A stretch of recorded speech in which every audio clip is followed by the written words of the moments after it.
November 1వ తేదీ లోపు కావచ్చు, జనవరి 23 తర్వాత కావచ్చు.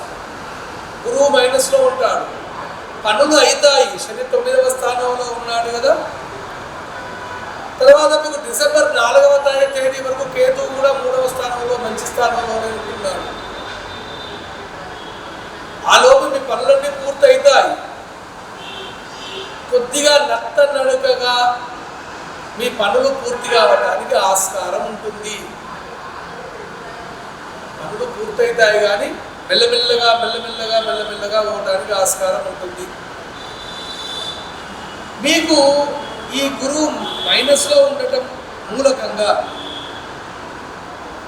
కొద్దిగా మీరు విద్యార్థులు అయితే మనం అనుకునేటువంటి ర్యాంకులు రాకుండా ఉండటం కావచ్చు, మనకు కొద్దిగా దగ్గరగా ఉండేటువంటి వ్యక్తులు దూరం కావడం కావచ్చు, రుణబాధలు పెరగటం కావచ్చు, వ్యాపారాలు కొద్దిగా తక్కువగా నడవడం కావచ్చు,